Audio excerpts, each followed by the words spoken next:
Good afternoon, everyone. You are joined once again with the host that has the most. And for today's episode, I brought in some special guests with me today from Sophia University. I'll allow them to introduce themselves. I'll pass the mic on to my main man over here on the right. Hello, I'm from Japan. We came from Sophia University. My name is Emre Taro Hatanaka. I am a first year of university student majoring in economics, and I'm so interested in everything about South Africa, culture, people, foods. So I'm really honored to be here. Nice to meet you. Okay, perfect. We'll hand it over to my lady on the right, on the left. Hello, I'm Haruka, Haruka. I'm also the Sophia University student, and I'm the professional of donuts. You see the donut? So the professional of donuts. Okay. I have sold donuts for 7 years as part-time job. Yes, so I'm the professional of donuts. Okay, so if you want your donuts, you can come to Haruka. Yes, you know. come to Japan. So, you guys said that you guys are from Sophia University, right? I don't know how long have you guys been here. How long have you guys been in South Africa? Just 4 days, and we're gonna be staying here around 12 days in total. 12 days. Yeah. Okay. So with the 12 days, what has your observations been of South Africa so far? What has been amazing? What have you guys seen? What have you guys been involved in? Yeah, it was so the biggest thing that I was taken aback was soon after I arrived at the airport, I left the airport, I was seeing the scenery of from the bus. Yeah. That we on the way to the hotel, and the left and the right, the quality of house was totally different, and To Japan. yeah, To Japan specifically? in South Africa, In South Africa. Oh, yeah, and I realized the how the inequality exists in South Africa. Yeah. Okay, that's nice. What have you observed so far? Almost same as Emre, but it's quite interesting to see in one country, like in Japan, we only have Japanese like us, but in South Africa you see so many races. It's Yeah. quite interesting for me. Yeah, and I really love every people who Oh. I met. Yeah. Okay. So the scenery and the people is just amazing for you guys so far for the 4 Yes. days that you guys have been here. Okay. Would you say that there is anything specific you guys are looking forward to in your time? Okay. If you think about South Africa, when you thought about, okay, you guys are coming to South Africa, is there anything specific that you were looking forward to? Okay. Okay, for me, I'm really fascinated by how people think in South Africa. Okay. So in Japan, we tend to think in a way that other people think. So kind of Japan is a monogeneous a society. So for me, South Africa is so diverse and so Yeah, there's a exciting lot of energy. There's a lot of races and cultures and traditions that you see. Oh, so that was quite interesting for you. Looking forward to that. And how about you, Haruka? For me, actually, I have been studying about social security system and the Okay. welfare at my university, so that I'm interested in the political things. Because before coming to South Africa, I heard that unemployment rate in South Africa is not that good situation.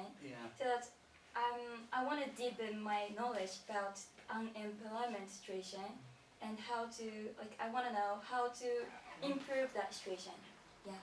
Oh, so that's what you're interested in. Yeah, that's what I'm interested in. Okay. So the unemployment rate is quite big in South Africa. I don't know. Sorry, forgive the prawns, guys. The prawns are just fighting with us all day today. But the unemployment rate is quite high, especially in South Africa. And from in terms of in Japan, would you say it's similar? Would you say it's similar? Would you say a lot of young people are unemployed? I major in economics and learn with these kinds of things, so I can like give answer to Yeah. this. Unemployment rate in Japan is not as high as that of South Africa, because so the situation is quite good compared to South Africa, but this is the measurement called participation rate, which is something the measure that exclude those who don't even look for the job, like actually participating in the work. So this rate is high, which means that like there are so many part-time workers. This is the huge issue in Japan. Oh, so they are young people that have jobs, but it's not consistent. It's a part-time job. Oh. Yeah. Would you guys say that Japan educational system is a bit different to South Africa? Actually, I wanted to know your education system. Yeah, in Japan we have the elementary school, junior high school, and high school, and university. And we have the entrance exam before going to high school and university. Is it same as in South Africa? I would say that Yeah. it varies. They are private schools and they are public schools. So it depends on the type of school that a young person goes to. So we do have, we call it creche, but it's basically educate.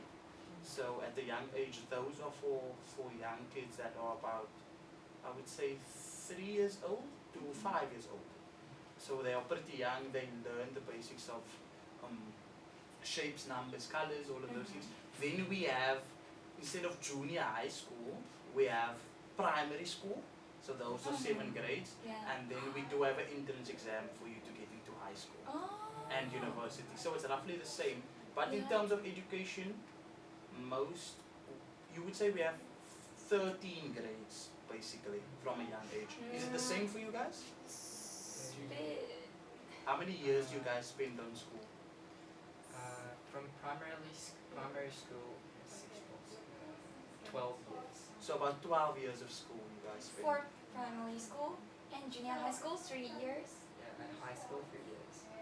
Oh, 15 that's years. a bit different, yeah. Yeah, That's it's definitely obligation. Yeah. And how many subjects do you guys study in your high schools? You guys sound Tons excited. You of, guys yeah, excited. tons of. I'm ready to explain my subjects. How many subjects? There's a big entrance exam to get in university, and there are 9, yeah, basically 9. The basics Yeah. number is 9, but additionally we have to do more. You have to Yeah, do more. depends on our interest. Oh, so what Yeah. type of interests are you guys involved in? Were you two specifically involved in? Did you take 9 subjects or did you take more than 9 subjects? me. Depending on the type of exam that we're gonna take, it changes. The number of subject changes. But for me, personally, I just had to do an interview and submit a resume, and I didn't have to do all of the 9 subjects. Fortunately for you. Fortunately, yeah. That is at least work. The less work, the better. Yeah, less work, but it's gives me the benefits of thinking, consider, identify what I am doing to do. Yeah, what I want to do. Okay. Yeah, same as Emre, and for me, I only had to study English and Japanese, Japanese traditional sentence, Okay. and social study just for entrance exam. But I had more subjects to at school, like welfare. I chose that welfare class, and then and then international study class, and the understanding the cross-cultural class. Yeah, etc. Yo, that's a lot. That sounds like a lot. So what reason would you encourage a South African person? For what reason? What reason would you give a South African person to come to Japan? What's the main attraction? Oh. Like if a South African had to come to Japan, what would they have to come for? What is one thing of Japan that's amazing that the world doesn't Amazing. The have? recommendation point. Yeah, the recommendation point. Do you have? Um,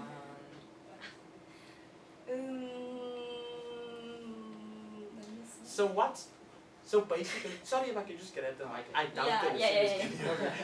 So basically, if you had to recommend me to come to Japan, what would you recommend me to come to Japan for? Would it be the food? Would it be New Year's festival? I've heard New Year's festival. I've heard you guys are very technologically advanced. What reason would you say? And your culture, I believe you guys have a lot of festivals and things like that. So what's the most happiest moment that you had that you would say you would love a South African to enjoy that? okay. For me, two things. Two. Yeah, two. Okay. The first is obviously food. There are so many like unique food culture in Japan. What's your favorite one? My favorite one is nikujaga. Nikujaga. Nikujaga. Nikujaga. Yeah, Perfect. And yeah, you might be like there must be some like foods that you have never even like Tasted seen before. tasted before. So yeah, it's gonna be like a really good experience. And second is there are so many like a big city, one of the huge cities in the world. So yeah, you can feel how like huge the Tokyo and Japan is. Okay, so for any South Africans, it's food and definitely the size of the city. So if you want to go to South Africa, Emre will pay for you to come. Yeah, sure. Haruka? Yeah, for me, Japan is the best place to enjoy both city scenery and the Okay. nature scenery. Yeah. I've heard it's beautiful. Yeah, both The nature. super city and super nature. Okay. Yeah, when you go to the city place, you can enjoy shopping where like the tall high building and surrounded by so many like bright city. Yo, that would be nice. That would be Yeah. nice. But if you take train, maybe for 1 hour and Okay. go local place, then you can enjoy city like nature place like you can enjoy hot spring. Do you have hot spring? We have Do a you? spa, but it's not the proper hot spring. Oh, Yeah, it's really? not the proper A Japanese hot spring is perfect place to heal yourself. It's like taking bath here and then like take bath with monkey Oh. and then enjoy drinking Oh, and eating something and with great bathtub. Oh, that's nice. I'm looking at the other Japanese students behind the seat. They're getting excited over here, guys, with this hot springs. So we should definitely go. So is Yes. it only the hot springs and the scenery? Of course, food. You know the Yeah, sushi. food. Yo, Yeah, it's authentic amazing. sushi is the perfect food. Okay, so actually for you guys, we asked Imre and Haruka to ask us some questions as well. So they prepared some questions for us. Those were just my beginning questions. If you have any questions that you would like to ask any of them, drop it down in the comments, like, subscribe, and give us a follow. So I'm gonna hand over the mics for them to ask me some questions now, to put me on the spot. Okay. Ever since we came here, we realized how important the education is, and I want to ask about education. Specifically, you are promoting and Yeah. contributing to the society in South Africa. Okay. So in terms of the YMCA Athlone, I would say that we play a big role in assisting schools and government with the lack of teachers. I explained it to some of you guys before. There are lack of teachers present in our education system, and I also think in terms of other education systems, like we've been visited by some American students, some Italian students, and they are always surprised by our education system and how it works. So yeah, YMCA Athlone plays a role in assisting government with the life skills program and also the digital divide. So training young people on how to become more employable. So if they leave or or they choose not to go to university, they can do something other than that. So they can maybe go into a learnership or internship or an apprenticeship or even study abroad. That's what we are looking into in terms of YMCA Athlone. Our education system, I would say it's very strict. I would say it's very strict. And the reason it's so strict is because we as a people are trying to catch up with first world countries. Because we're a third world country, you know, so there's obviously not a lot of knowledge that we have. So there's more subjects and there's more curriculums only because we need to catch up with the rest of the rest of the first world countries. So just to give a reason to that, we had a Bantu education system. So what happened was, in the apartheid era, colored people and black people, what happened was we were forced to be educated in a language that we didn't understand. So that was in Afrikaans. So as probably like Japanese students going to school in Germany and you're being taught in German. It's quite hard to understand because you first need to get the language. So that is why our education system is the way it is now, is because we're trying to catch up on that knowledge gap. Yeah. Haruka, do you have any questions for me?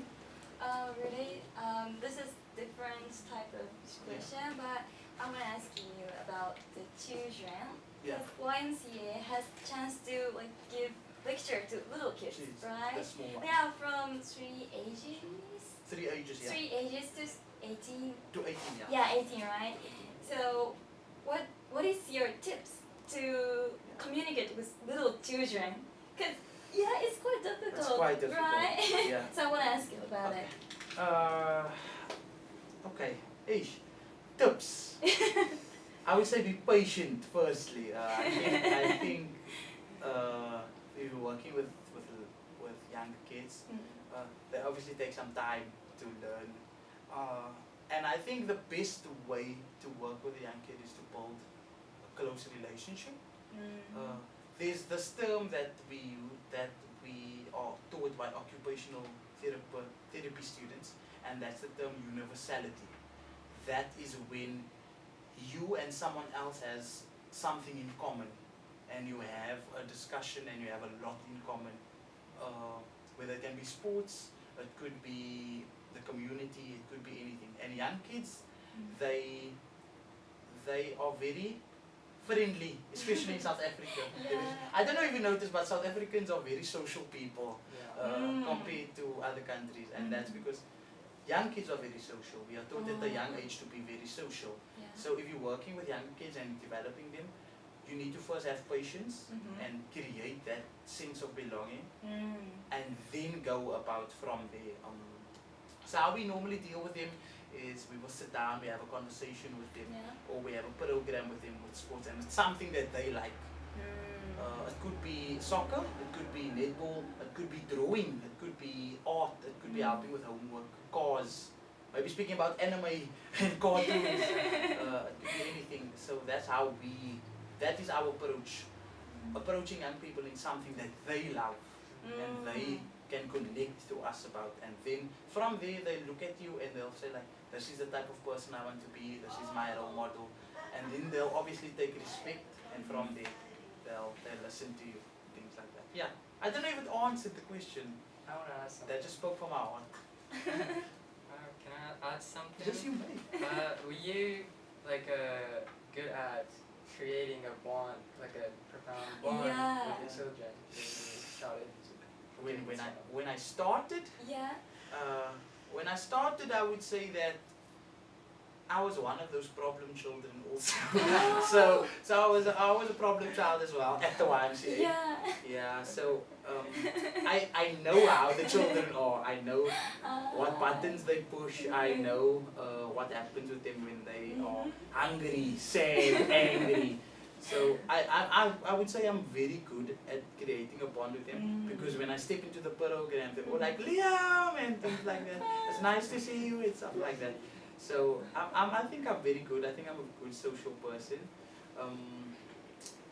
But it's not the same for everyone. It's like Matthew, my colleague. Yeah. He's a very quiet person. So he has a different approach. His approach is more like connecting with them on he likes to have conversations with them. He likes to sit down and talk to them. With me, I like to play with the kids and things like that, and that's why that's why I say I'm quite good at creating a nice. So you're like a friend of them, right? Yeah. And then Matthew is like a father. Father to them, yeah, in a or way. yeah, embracement for them, right? So it's different. So that's why we need. Yeah.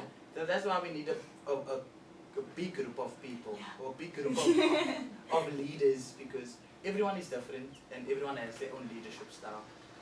And you guys are going to have for us first privilege, because you guys are going to be seeing them later. So all of you guys, I hope you guys are prepared. They're going to speak quite fast English, so I hope you guys are going to catch up with them. If you don't understand, just say, good, okay. And then you give them a nice hug, and then they'll be okay. Do you guys have any more questions for me? I want to ask a working culture. Working culture.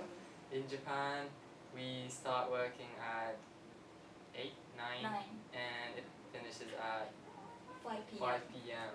And it's quite harsh. Yes. Yeah, depending on the place where you work. It's quite Yeah, but like what do you consider the most important to choose when you choose the job? Okay, what's an important choice? Okay, 2 months. Working culture. Working culture in South Africa, I would say, is very. We've moved more closely to remote work now, so hybrid working models. But I would say it's not all in all. Working culture, we also work 8 to 5. Some companies. So what's very important when choosing a job, I would say, as a young person, is that you find a career that suits your interests. So someone like me, I love working at the YMCA, and I love working 8 to 5 only because I love the work that I do. I feel a sense of comfort, a sense of happiness when I help someone else find their place in life. When I help a young person find their place in life. Or they can go home because they went to one of our courses and now they have a job and now they can feed their family. That makes me feel good inside. But if it's something like dancing maybe, that makes you feel good. And you feel like you're a young person and you want to pursue something in dance, I would say go for it, because that's something that you're really passionate about, you know. So you guys are here visiting South Africa for the first time, like as Japanese students, and you guys love welfare and social studies. Emre, you never exactly told me what your interests are. What are you really interested in? The people, roughly about the same thing, and economics you said now. So coming to South Africa and working with different cultures, I mean, it must be amazing for you guys. True. So if you could have a job like this, how amazing would it be? Yeah. You would want to work like this for the rest of your life. So yeah, young people, find something that you're really interested in and push for it. That's advice I would give to young people. So yeah. So people don't like point on the promotion, right? Yeah. Not on promotion. Not on promotion. Oh. I would say that some of them are forced to work only because after school they need to provide for their family. Our families in South Africa, we aren't that stable. So our mothers and our fathers can't be able to look out for us as young people coming out of school. We are not that secure that we can go to university and pay university fees because it's expensive, you know. So young people, when they are completed with school, it's rush time. It's time to go get a job, and that's what keeps the pressure. So sometimes they take jobs that aren't meaningful, that doesn't fall their heart. They work a 8 to 5, and some I met a young woman a few weeks ago who worked horrible hours. She worked 10 o'clock in the morning till 11 o'clock the night, and that's like, I don't think that was like 12 hours, 12 hours straight of work, and that's something that she didn't enjoy doing. So yeah, it's not promoted, like I'm saying. Good work from the heart that isn't promoted in especially in our country. Yeah. So what you're saying is so meaningful to the world and empower so many people in the world. And in Japan, there are so many people who decide their job based on the salary, like which Yeah. is not related to their interest. So yeah, what you're saying is so meaningful. So I have one more question before we end. You've just told me now that young people are more encouraged by the money that they are getting, the currency. Would you say it's because would you say they are going for those jobs because they need it, or is it just because they want to live a luxury lifestyle? I think it's necessity for everyone to go. Like in Japan, everything's price, the cost is rising every year. Yeah, more and more. So that's we have to like look for salary, income. Yeah, maybe that's why. And would you sorry, and would you say that would you say that the economy in terms of Japan, do you think it's getting more pricey for Japanese Yeah. people? I mean for us like South Africa, I think the yen is less than the rand even. yeah. So for you guys as Japanese Yeah. Japanese students, is it getting pricey for you guys? Everything pricey, Yeah. too pricey. Is everything a bit too pricey? Yeah, everything is so pricey. Mm. When we go to other countries, everything is so expensive. And also, Japan is now cheap for like a foreigners. So there are so foreigners. And Are there a lot of foreigners? there are a lot of foreigners and Yeah. why so many people. Yes. Okay. So the main attraction for these foreigners, would you say it's Tokyo? The city? Yeah, so many people comes to both Tokyo and Kyoto.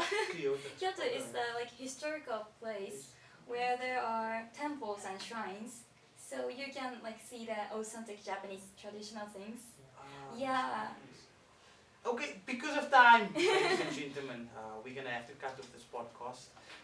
If you have any comments, any questions that you would like us to ask Haruka and Emre, I don't know if they want to put the Instagram handles in this video, so I'm not gonna ask them now.